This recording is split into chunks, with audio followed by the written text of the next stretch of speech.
To another. A group of students believe they've been caught up in a case brought against them invoking Section 18C of the Racial Discrimination Act, which says, in short, you cannot offend, insult, humiliate or intimidate another person on the basis of their race, colour or national or ethnic origin. Well, we'll get to the bottom of this now, hopefully, with Jack Maguire, who is a law student himself at the Queensland University of Technology, and he's president of the Australian Student Association. Jack Maguire, thanks very much for joining us. Thanks for having me, Helen. Now, look, I wanted to start with you are calling for the Turnbull government to get back on that Section 18C horse and to amend it because of an incident against some academics and a couple of students at QUT, alleging that they were racist. The incident alleges this, that's dragged the students potentially into the courts. Tell us about it. Yeah, well, I mean, I personally think it's ridiculous, but if we go back to how this sort of came about, it was just really three students trying to find a computer lab on campus. They walked into a room, happened to be the Oodgeroo unit room with Ms Pryor in the room. We don't have to necessarily mention any names, just say a person in the room. Yes, go ahead. We don't want to be pinged by 18C here, that's right.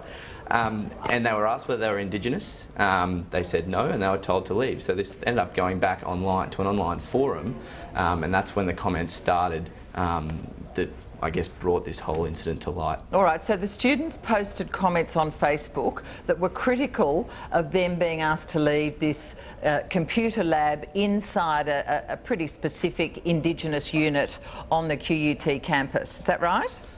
That's right, yes. So how does the person claim to have been vilified by these Facebook posts? So I think what has happened then, subsequently to these comments being posted online, comments which, I mean, I'm not sure whether I'm even at liberty to repeat them, whether I would be brought into this. Well, I certainly 18C don't want the again, most offensive ones repeated here. That's but right. As I understand them, it, some incredibly offensive words were written on Facebook. Yeah, one of them. I mean, some of them were even not even that bad. I mean, when you look at the big picture. Well, that's not that your I view, Jack them, Maguire. Was it true that the N-word was used on a Facebook post? Look, that was the worst one, yes. But one particular student was just being quite ironic and droll, and commented saying, "Where's the white supremacist lab?" Now, I don't think. Yes, I don't condone that. I think that can be offensive. I would have thought the N-word is incredibly offensive. Oh, absolutely. And we don't use it in this but country. That's so right. I'm not quite sure if you're among the brightest in the country, the cream of the crop who goes to university. Do you think you should be using those sorts of words, or some of your fellow students?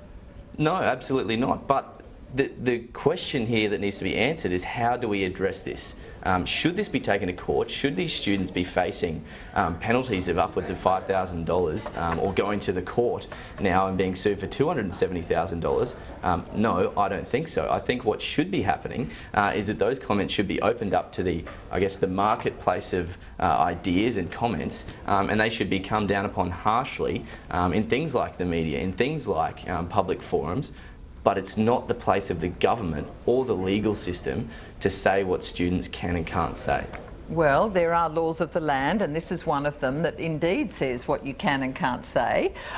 So students shouldn't necessarily be immune from those laws. But it is interesting that, just as an aside, I mean, you would have thought that the QUT, there'd be disciplinary processes on campus to deal with this sort of thing before it gets to the court. And is it actually in court yet?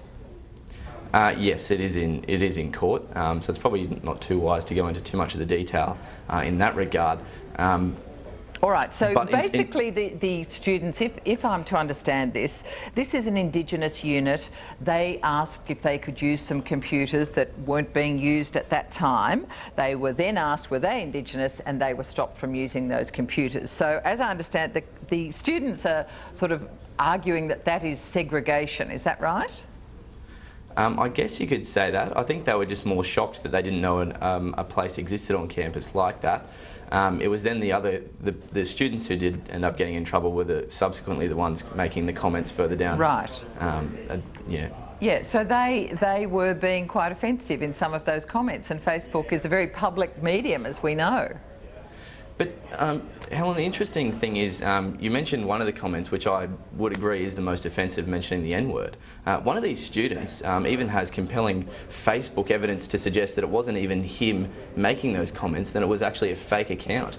He has the Facebook records to say and actually point out and say there was a fake account set up under my name, and that wasn't the one that I was posting on. This was my actual Facebook account.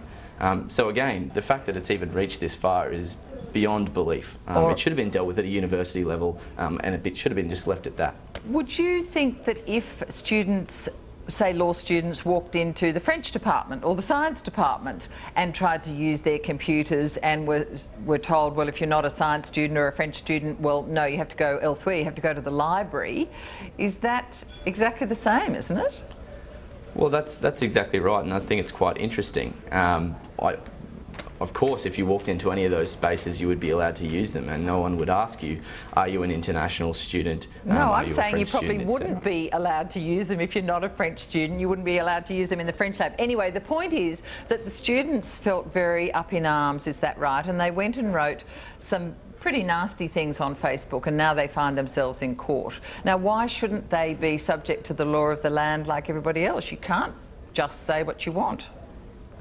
Well, that's what I'm trying to say. The law of the land should be changed. I mean, the 18C section of the Racial Discrimination Act, I believe, should be struck out.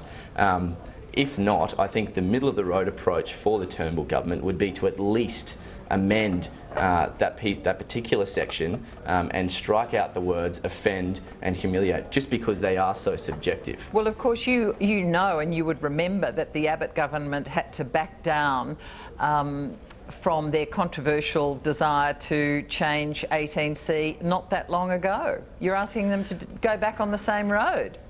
Well, I think that's actually the most interesting point, Helen. I think if the sequence of events and how this is carried out had changed, and it wasn't Andrew Bolt who was the first person to be tested under these laws, and it was actually these students, I don't think this legislation would still be around.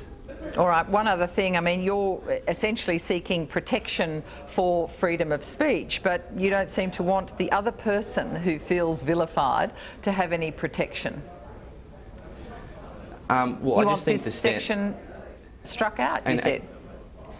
Yes, well, I mean, if not struck out, at least the threshold increased so that, you know, you have some pretty serious things happening before students are dragged before the legal system and face, you know, serious sanctions. I mean, some of these students are education students, and, you know, how are they going to get a job after this? Well, perhaps they should think of their language, Jack Maguire, before they go onto Facebook. But look, appreciate your time to come on and talk about it. Thanks very much for joining us.